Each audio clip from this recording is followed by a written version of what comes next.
it's been a really long time, almost but not quite a week since I've picked up the camera.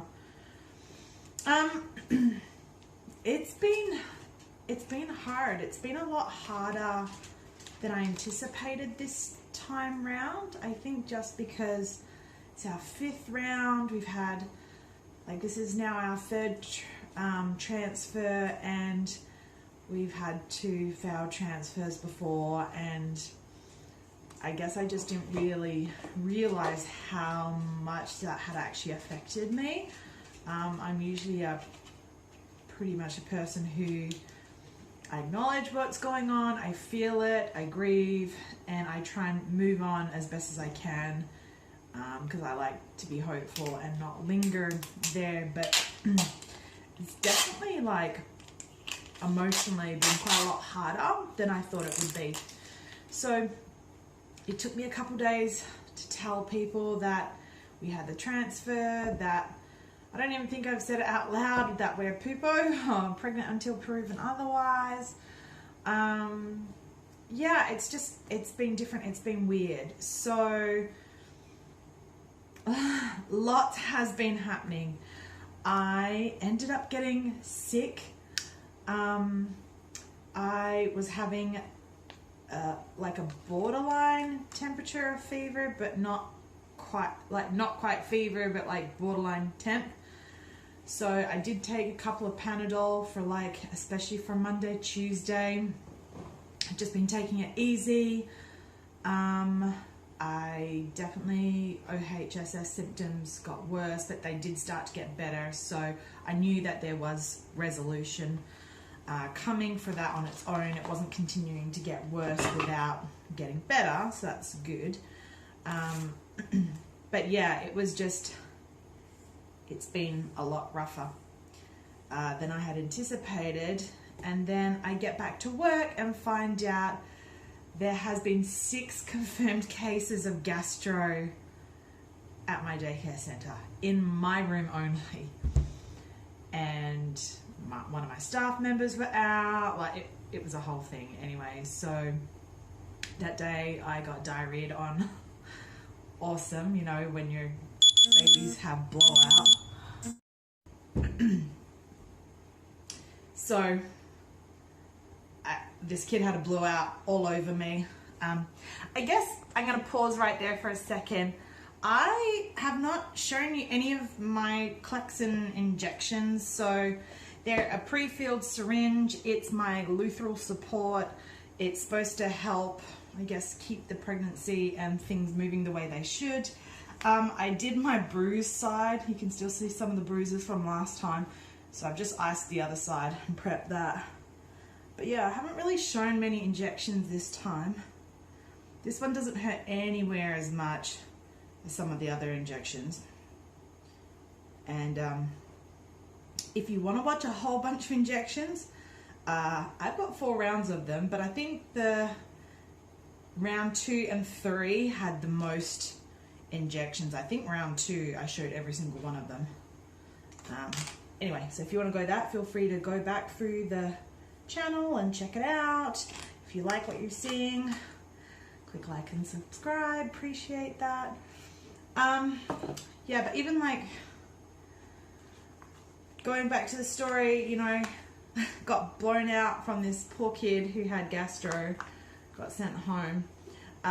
Get home, have like a hazmat shower. I get home, go straight to the washing machine, strip off, put everything in the washing machine, do an extra long cycle with, like, extra washing stuff, get it all done, cleaned up. I go to the shower, wash my hands, exfoliate my face, and I have Dettol, like, body shower from when Chad got 3rd-degree burns. So we, like, just doused myself in this stuff. Yeah, so far I have managed to not, and I've been at work 3 days now, have not had gastro, so praying that that does not come, because that's really not going to be good. But as you can hear, I'm not feeling very well. I've gone from having a bit of a tickle and a cough to it's now gone into my chest. So obviously my immune system is lower than we would like. But yeah, so had this feeling a bit more positive today in general. It's hard to stop my brain from going to the, well, and if it doesn't work next time, or do I have to do this again, or whatever. I have done a couple things that I am intentionally trying to keep my head in a better space. So things like, I have not downloaded pregnancy apps.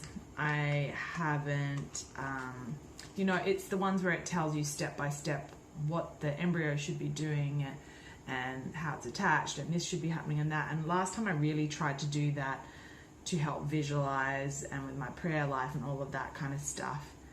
And this time it's just, every cycle's been different. Like I can't expect to feel the same way every time. And so this round has just been,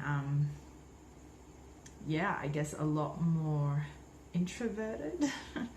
And it's not that I'm not faith-filled about it, and it's not that I'm not really hopeful that it won't work. But yeah, I guess even like there was a couple of benchmarkers that I was really hoping for. So in case you didn't know, we had 12 eggs collected. 9 of those were mature, which is much better than our last time we got that many. And 8 of those fertilized, so the fertilization rate, which was much, much better than last time as well. And so from that, they had 2 day 2 embryos transferred in, and that's a fresh cycle. So but having more information directly from the embryologist was very reassuring. And just, I guess, some of the more realistic stats, especially of a woman of my age and the difficulties that we have personally been having. He was pretty much saying for 8 fertilized eggs, like 1 good embryo to come from that for a healthy pregnancy is pretty normal numbers. So he's saying, and if we put the best 2 in, like there's a decent chance. And I mean, he would never like say that yes, it's going to work or anything like that, but I just felt reassured, like it's okay, like there's nothing else I can do until the pregnancy test now anyway. Yeah, so I don't know, this round's just been so much more emotionally hard than I guess I was prepared for, and everything has just been unexpected. Everything from like the initial like starting, we didn't think we were starting to the following month. They booked my surgery in after 1 scan, which is like unheard of at this clinic. I only had my day 1 bloods and my day 1 bloods and the lab work to go with the ultrasound monitoring. So I had 2 blood tests this whole round, and my pregnancy test will be my 3rd for this up to date. Like, that's weird.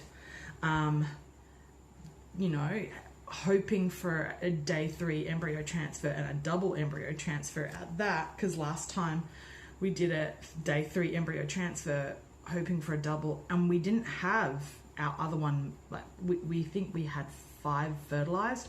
We didn't have another one make it to day 3.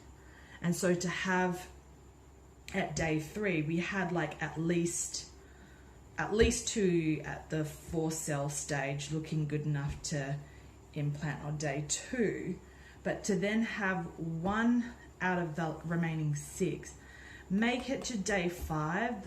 We only, in 5 rounds, we've only had 1 other embryo make it to day 5 that they transferred on our 2nd round. They didn't wait for day 6 to do what they do for freezing and stuff. It's not the same. But to then know that, but we had 2 embryos that were doing better than the one that made it to day 5. I'm just trying to cling to that. And that my God's big enough. I never want anyone to have to go through what we have. But if you are,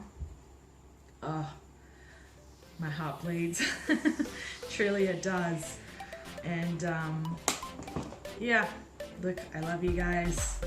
Just trying to be raw and real with you. I'm not trying to be ignorant or not wanting to do it publicly or anything like that. I just feel like I've had to do it a little quieter in the moment and do it a little more reflectively this time. It's not saying that I'm not sharing it and I'm not going to be open with you guys about it. This is new for us. It's a roller coaster and we're just riding it. I love you guys. Talk to you later. Bye.